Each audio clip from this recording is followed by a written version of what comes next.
Muchas gracias, Catalina. Siempre es bueno aterrizar conceptualmente, ¿cierto? Este tipo de definiciones y ver su magnitud en términos de números. No sé si están viendo mi pantalla ahora o no, la presentación.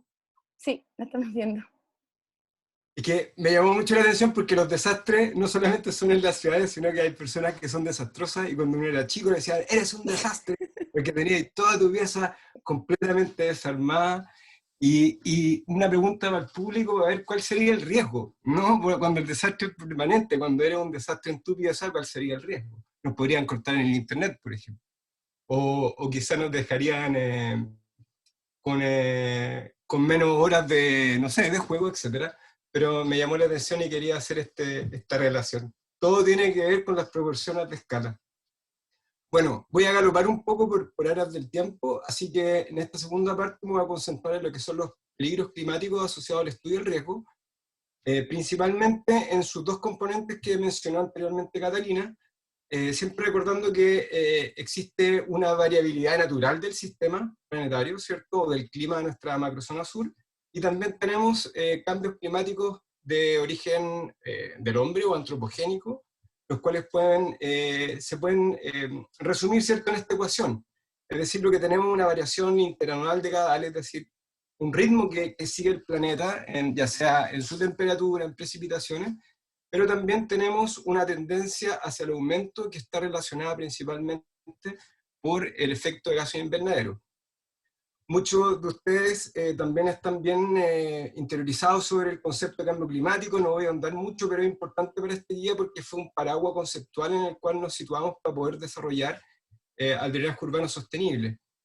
En relación a esta primera parte de la ecuación, es decir, la variabilidad interanual o decadal, llámese quizá frecuencias de baja, perdón, variabilidad de baja frecuencia, ¿cierto?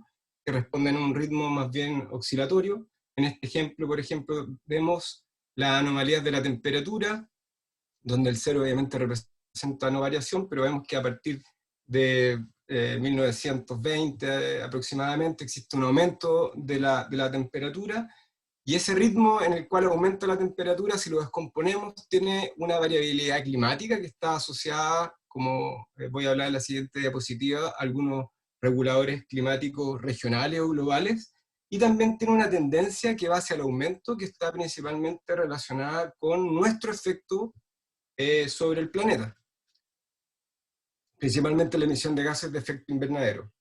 Entonces, hablando sobre lo normal, ¿no? ¿Qué es la normalidad en nuestro clima?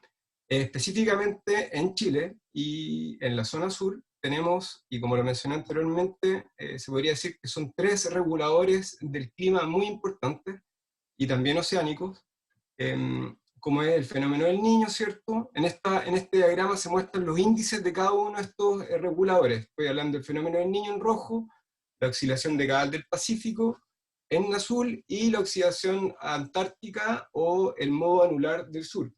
Y como podemos ver, sigue un ritmo. Lo más importante de acá, yo creo, rescatar de esta diapositiva es que los océanos y la atmósfera se enfría, se calienta a cierto ritmo. Pero cuando existe una forzante antropogénica o cuando empezamos a modificar, ¿cierto?, el clima por un incremento, sobre todo en los gases de efecto invernadero, estamos frente a otro proceso. Y acá en esta diapositiva la quería poner porque hay un factor humano súper importante que tiene que ver con la diversidad de percepciones que tenemos frente al cambio climático. Tenemos aquellas personas que son prácticamente muy displicentes o no tienen ningún tipo para ellos básicamente no existe. En su versión extrema están los negacionistas, están aquellas personas que tienen un ritmo más bien como evangelizador de que esto nos pasa por un castigo divino, y también están los científicos que tratan de día a día demostrar con datos de que efectivamente el cambio climático está ocurriendo, separando estas dos variabilidades, ¿no? La variabilidad natural y también su tendencia hacia el incremento. Y en este sentido, el panel intergubernamental de cambio climático ha sido muy importante en proveer información para poder definir bien qué es qué en términos de variabilidad natural y qué es y cómo ha incrementado el efecto invernadero o los cambios físicos que ocurren en el planeta producto del efecto invernadero en general. No voy a latearlo mucho porque yo creo que hay que ir un poquito más rápido para poder desarrollar bien la actividad que tiene, pero solamente decirles que a partir de 1960 estamos hablando de una producción de CO2, ¿cierto?, que se ha superado 5 veces en la actualidad. No sé si les llama la atención en este gráfico que hay una bajada pequeñita. Esa bajada pequeñita, lo hablaba ayer con Catalina, que me lo comentó, me pareció interesante, eso tiene que ver todo el efecto de la pandemia. O sea, hemos sido capaces de reducir nuestra emisión de CO2 producto de esta parálisis que ha tenido el planeta por la crisis sanitaria, lo cual responde también a cuál vulnerable es ante nuestra actividad, ¿cierto? Lo importante de entender acá es que existen proyecciones también del cambio climático basadas, ¿cierto?, en emisiones de gases de efecto invernadero y principalmente de dióxido de carbono, que es el principal gas de efecto invernadero que está generando estos cambios importantes.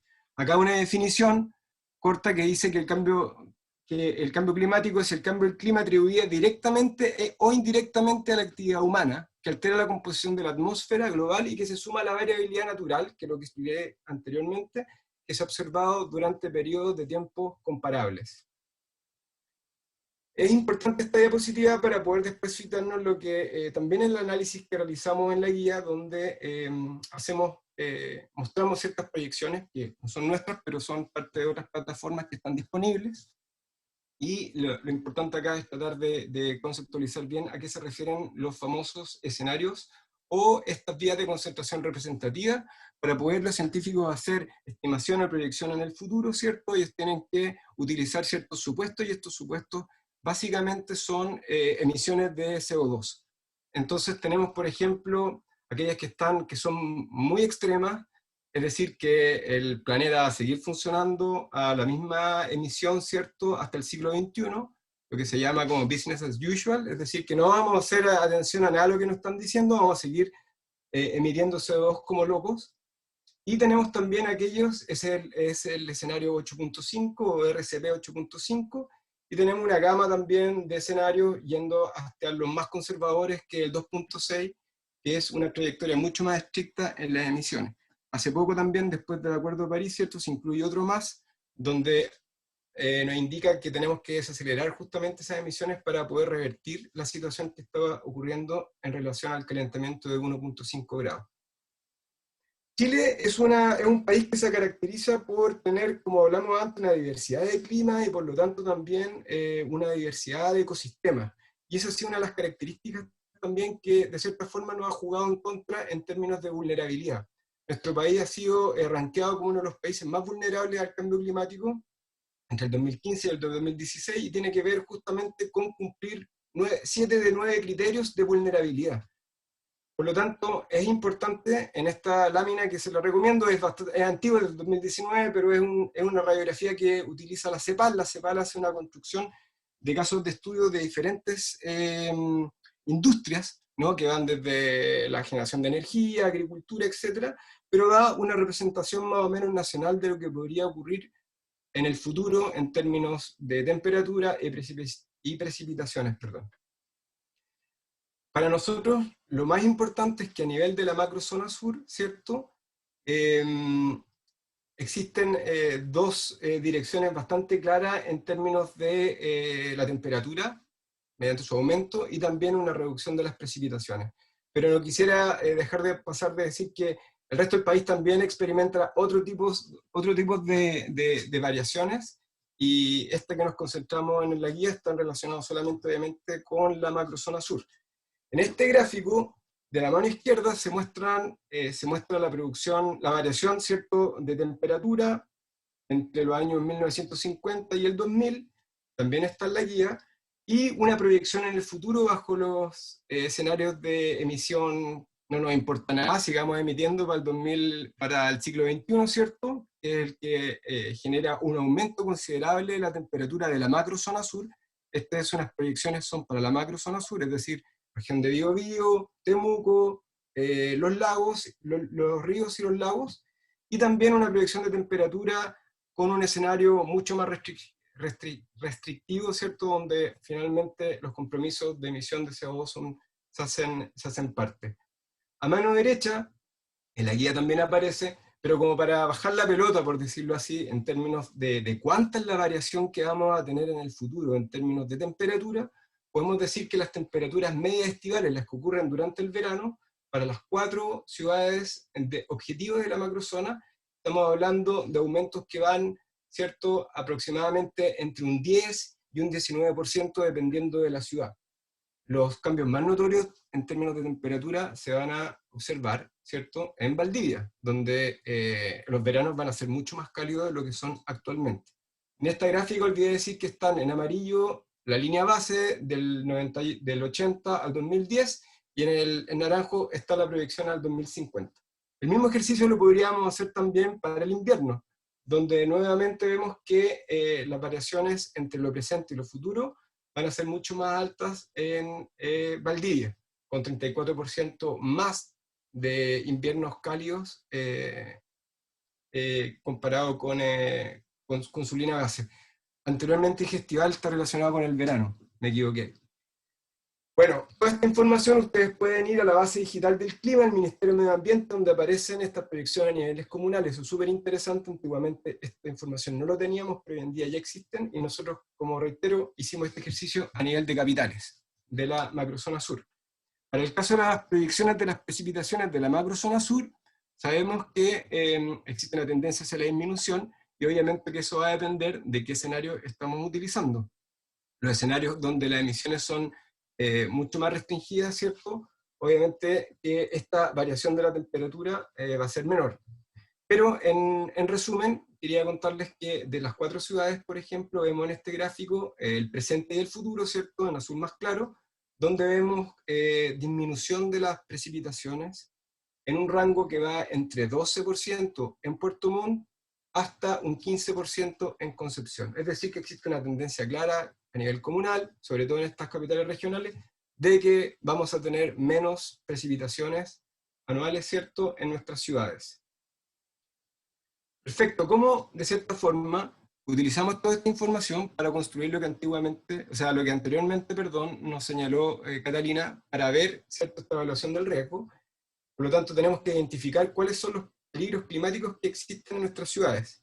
Y para ello, esta parte habla sobre los índices de cambio climático, que son una serie de indicadores estandarizados que existen, que nos permiten evaluar, ¿cierto?, y comparar diferentes procesos, ya sea relacionados con las temperaturas, con las precipitaciones, y también vincularlos con desastres, ¿no?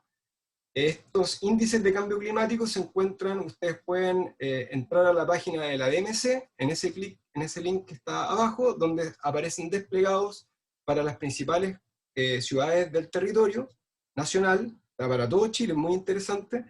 Hay más de 29 índices de cambio climático, los cuales nos permiten, ¿cierto?, hacer comparaciones a nivel de ciudades, o también a veces, y lo interesante es cómo ha variado este índice en función del tiempo, a lo largo de los años. Tiene la DMC una base de datos bastante extensa que en muchos casos va desde 1960 hasta el presente, por lo tanto uno puede observar las variaciones que existen, ¿cierto?, interanualmente en términos de estos índices. Pero bueno, ¿qué son estos índices?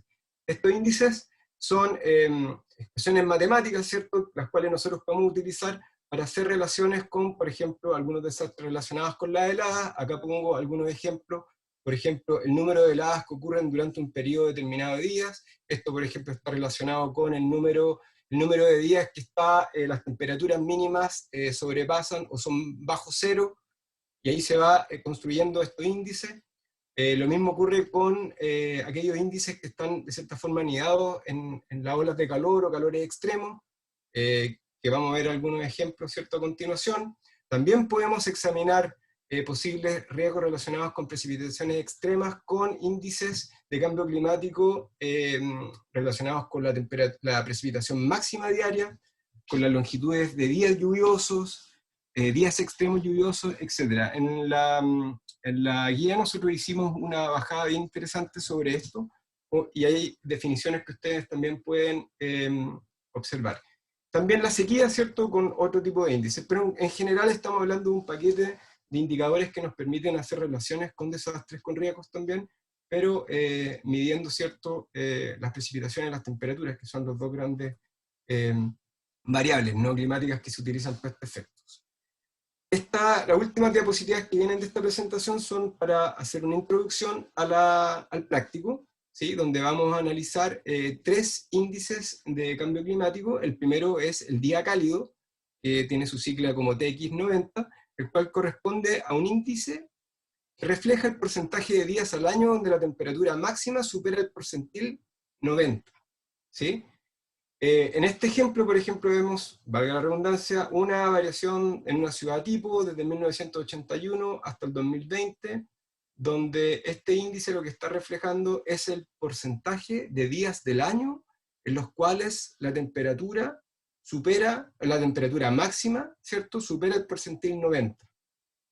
Así que si lo pudiésemos transformar en número de días, tendríamos que multiplicar, ¿cierto?, ese porcentaje de días del año por 365 días. En este caso de 1995, por ejemplo, el índice de esta ciudad tipo marca 20,3% de temperaturas que estuvieron dentro del percentil 90. Y eso, si lo traducimos en días, estamos hablando de 74 días de ese año estuvieron en esa temperatura máxima, se manifestaron, ¿cierto? Otro índice que nos interesa también evaluar o compartir con ustedes en el práctico es la precipitación máxima diaria, que es un índice muy utilizado también para lo que es la hidráulica, y corresponde al valor máximo de la precipitación en un día del año.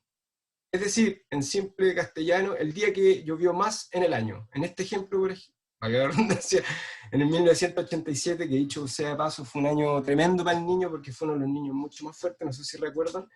Esta marca indica que en ese año, ¿cierto?, el día que más llovió 104 milímetros. ¿Sí? Este sería el récord que está ocurriendo. Y posteriormente, el último indicador es el día con precipitación sobre los 20 milímetros, el R20mm, es un índice que corresponde al número de días del año con precipitaciones por sobre los 20 milímetros. Y en este ejemplo, ¿sí?, tenemos que en 1983, en el 1965 y el 83 alcanzaron los mínimos en esta ciudad tipo, con 4 días con lluvia por sobre los 20 milímetros.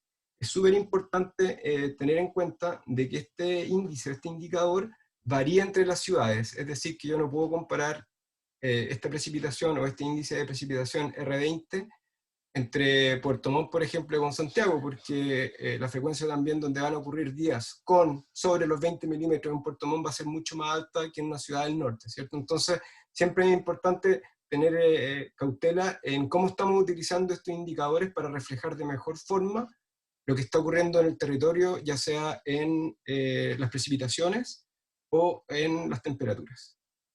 Así que creo que nos vamos al práctico, ¿no, Cata?